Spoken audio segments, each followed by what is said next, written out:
आज का टॉपिक यही है। इस गांव के भीतर एक श्रापित स्थान के अंदर तू पांव ना रखना। एक अंधा व्यक्ति, यीशु मसीह वहां से निकल कर जा रहा है, एक जन्म का अंधा उसके सामने लाया गया और वो अंधा व्यक्ति कुछ देख नहीं पा रहा है। यीशु ने उसका हाथ पकड़ा और नगर के बाहर निकाल कर ले गया। क्यों उस नगर के अंदर यीशु ने प्रार्थना नहीं किया उसके ऊपर? जानते हैं क्यों यीशु मसीह ने उस अंधे व्यक्ति के ऊपर हाथ रखकर प्रार्थना नहीं किया? उसको नगर से बाहर लेकर गया। एक कारण है इसके पीछे बहुत बड़ा।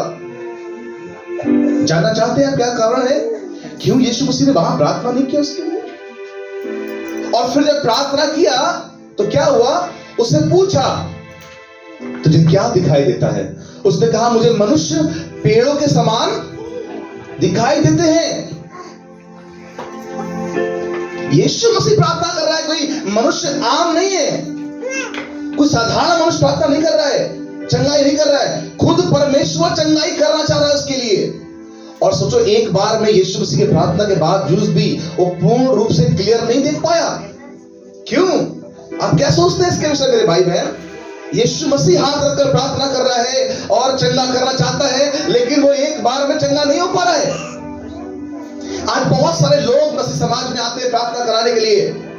वो कहते हैं पास्टर जी आज ही चंगा कर दो, अभी तुरंत ये काम हो जाए, अभी ये बरकत मिल जाए हमें। मैं आपसे पूछना चाहता हूं, क्या हम यीशु से बड़े? कई लोग चंगे नहीं हो पाते एक बार के अंदर।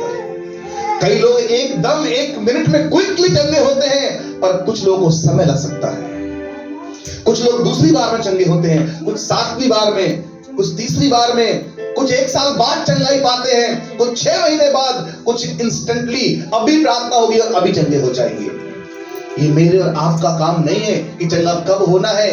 ये परमेश्वर की मर्जी है कि आप कब चंगे हो। लेकिन उस मर्जी के अंदर भी कुछ परिस्थितियां हैं। यदि आपने वो क्राइटेरिया पूरा नहीं किया है तो वो चंगाई डिले होता रहेगा। आप समझ रहे हैं इस बात को? अगर आपने वो शर्त, वो नियम पूरा नहीं किया है, आपने परमेश्वर के वचन में अगर आपने अपना जीवन सही से नहीं लेके गए हैं, तो आप चंगे नहीं हो पाएंगे। क्यों ये व्यक्ति चंगा नहीं हो रहा है? पता है? Any answer? कोई बताना चाहेगा कि ये चंगा क्यों नहीं हो पा रहा था? एक बार हाथ रखा, प्रार्थना किया, चंगा नहीं हुआ। क्योंकि आगे लिखा है दोबारा फिर हाथ रखना था इसको। यीशु ने दोबारा फिर हाथ रखा, फिर उसको मिट्टी सान कर लगाया आंखों पर। आपको मालूम है, इसी आप घटना को जब पढ़ेंगे यूहन्ना की पुस्तक के 9वें अध्याय में जाकर, तो वहां स्पष्ट लिखा है कि उस अंधे को यीशु क्या किया? जमीन पर से मिट्टी सानी और उसकी आंखों पर लगाई और उसे कहा जाकर सीलों के कुंड में धो ले। जब वो धोकर आया तो बिल्कुल साफ साफ देखने लगा। यीशु ने वो मिट्टी सानी, पता है आपको? कहीं पर लिखा है थूका उसकी आंख पर, कहीं लिखा है मिट्टी थूक से सानी उसने। आप जानते हैं वो दिन कौन सा था? सबत का दिन था। और सबत के दिन ये नियम था इजरायलियों के बीच में, यहूदियों का, कि कोई काम नहीं करेगा। यहां तक कि आप आटा भी नहीं गूंथ सकते,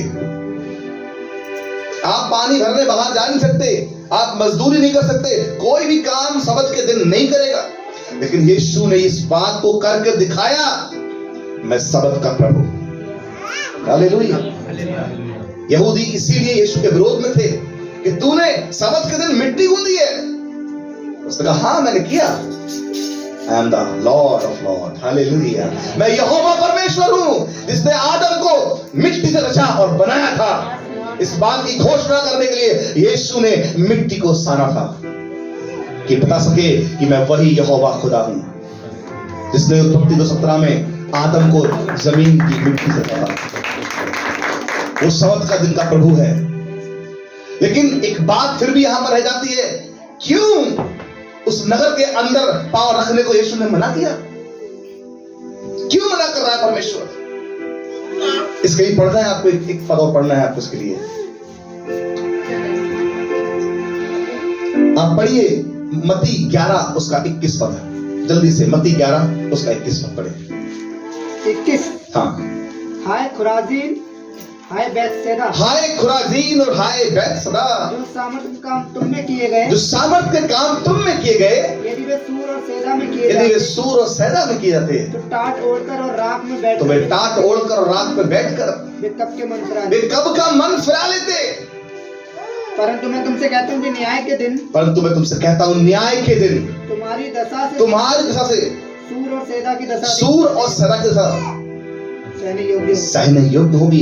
ये दो नगर खुराजीन और बैतसैदा श्रापित नगर हो गए थे। पता है क्यों?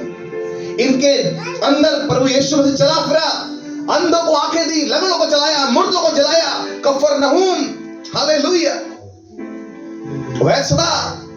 बैतसैदा के अंदर बहुत आश्चर्य कर्म किए, लेकिन फिर भी वहां के लोगों ने मन नहीं फिराया, यीशु को मसीहा नहीं माना, अपना उद्धारकर्ता को स्वीकार नहीं किया। वो कहते थे जादूगर है ये, भगाओ ऐसे यहां से। आपको मालूम यीशु मसीह के ऊपर विश्वास ना करने के कारण वो दोनों नगर क्या हो गए? श्रापित हो गए। यीशु कहता है हाय खुराजीन, हाय बैतसैदा, न्याय के दिन तुझसे अच्छी हालत तो सूर और सैदा की होगी, लेकिन तेरी हालत तो उनसे बुरी हो जाएगी। सदोम और अमोरा समझ रहे हैं आप लोग? उससे बुरी हालत इनकी होने वाली है। इसलिए ये नगर का था श्रापित नगर था बैतसैदा। इसलिए यीशु उस श्राप में से उसे खींचकर बाहर लेकर आया, निकला मेरे बेटे इसमें से, और इस नगर में दोबारा पांव ना रखना। क्यों मना कर रहा परमेश्वर?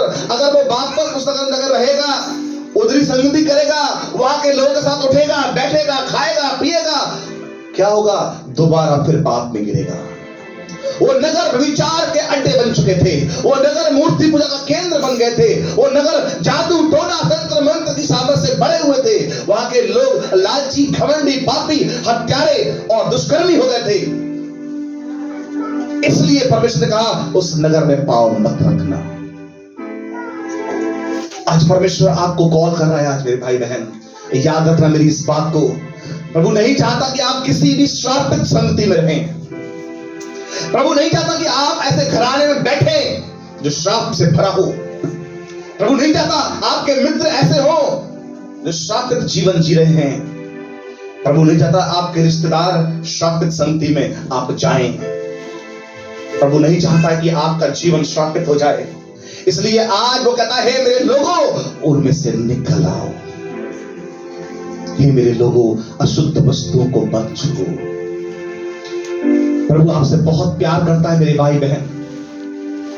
वो आपको नहीं चाहता देखना नरक की आग में जाते हुए। वो नहीं चाहता कि आप कैंसर से पीड़ित हो जाए। प्रभु के दिल की इच्छा है कि आप एक बार में चंगाई पाएं और हमेशा की चंगाई पाएं। दोबारा बीमारी आप पे राज्य ना करे। प्रभु चाहता है दोबारा गरीबी आप पे राज्य ना करे, दोबारा आपकी बंद कोख ना हो जाए, दोबारा आपके बच्चे बिगड़ ना जाए। प्रभु नहीं चाहता कि आपके जीवन में गरीबी एंटर करे, श्राप एंटर करे, और इसलिए वो कहता है मेरे प्रिय लोगों उनमें से निकल आओ। मसीह का बलियाल के साथ क्या नाता? विश्वासी का अविश्वासियों के साथ क्या संबंध? असमान जुए में ना जुटो। मेरे प्रिय भाई बहन, आज बहुत से जवान बेटे बेटियां हैं जो अपनी जिंदगी नरक बनाने में तुले हुए हैं। उनको लगता है परमेश्वर कुछ नहीं देख रहा। प्रभु सब जानता है। वो नहीं चाहता कि आप असमान जुए में जुटे। प्रभु चाहता है कि मेरे बच्चे पवित्र बनो। तुम्हारा बुलाने वाला पवित्र है। हमेशा की अवधि जिंदगी, अवधि सुकून तुम्हारी जिंदगी में बना रहे। तुम पृथ्वी पर स्वर्ग की सुविधाओं को पा सको। कहां पर? पृथ्वी पर। कलाम में लिखा है मन फिराओ क्योंकि स्वर्ग का राज्य निकट आया है। जब किसी के अंदर स्वर्ग का राज्य आता है, वो अपने साथ में क्या लाता है? आशीष लाता है, शांति लाता है, चंगाई छुटकारा लाता है, ब्लेसिंग्स लाता है, भरपूरी का जीवन लाता है। हालेलुया। स्वर्ग में कोई बीमार है क्या? नहीं। स्वर्ग में कोई अंधा नहीं है, कोई लंगड़ा नहीं है, कोई गूंगा बहरा नहीं है। स्वर्ग चंगाई से भरा हुआ है। स्वर्ग में कोई गरीबी में नहीं जीता, अभाव में नहीं जीता। स्वर्ग में किसी के आंसू नहीं बहते। स्वर्ग में कोई दरिद्रता में नहीं है, कोई गरीबी में नहीं है, कोई श्राप में नहीं है। स्वर्ग भरपूरी और आनंद का स्थान है। जब वो कहता है मन फिराओ स्वर्ग का राज्य निकट आया, मतलब परमेश्वर का राज्य तुम्हारी जिंदगी में आना चाहता है। वो स्वर्ग में दी हुई फैसिलिटीज आपको जमीन पर भी दे सकता है। हालेलुया। जब यीशु मसीह ने 5 रोटियों को लिया, उसने दिखाया कि स्वर्ग में कैसे इतनी सी चीज को इतना बढ़ाते हैं। देखो स्वर्ग में कैसे पूर्ति होती है, उसने जमीन पर करके दिखाया। जब कोई व्यक्ति स्वर्गीय बन जाता है ना, वो पानी पर चल सकता है बाय फेथ। वो हवाओं को डांट सकता है, तूफानों को शांत कर सकता है, वो शैतानों को निकाल सकता है, वो मुर्दों को जिला सकता है, वो बीमारों को चंगा कर सकता है, जब किसी के अंदर परमेश्वर का राज्य काम करता है। Hallelujah, praise the Lord. प्रभु ने चाहता कि आप दोबारा उन जगहों में